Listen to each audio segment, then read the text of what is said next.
182 রানের জবাবে ব্যাটিং করতে নেমে সৌম্য সরকার প্রথম ওভারেই ফিরে গেলেন প্যাভিলিয়নে। 2 বলে করলেন 0 রান। সৌম্য সরকারের ডাকের পর মনে হচ্ছিল তানজিদ তামিম এবং লিটন দাস কিছু একটা করবেন, কিন্তু না। দ্বিতীয় ওভারেই বোল্ড লিটন কুমার দাস। অর্শদীপ সিংয়ের বলটা বুঝতেই পারেননি তিনি, তাই তো 8 বলে করলেন মাত্র 6 রান। এরপর অধিনায়ক নাজমুল হোসেন শান্ত হতাশ করলেন সবাইকে। 10 রানের মধ্যেই বাংলাদেশ হারালো 3 উইকেট।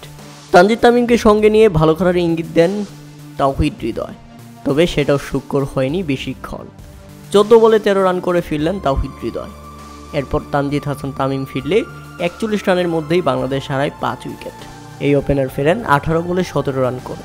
এরপর 2 অভিজ্ঞ সাকিব আল হাসান এবং মাহমুদুল্লাহ রিয়াদ কোনো মতে বাংলাদেশের রানের চাকা সচল রেখেছিলেন, কিন্তু তাদের ইনিংস বাংলাদেশের জয়ের জন্য যথেষ্ট ছিল না। উল্লেখ্য যে এর আগে প্রথমে ব্যাটিং করতে নেমে নির্ধারিত 20 ওভারে 5 উইকেট হারিয়ে 182 রানের লড়ক সংগ্রহ করায় ভারত।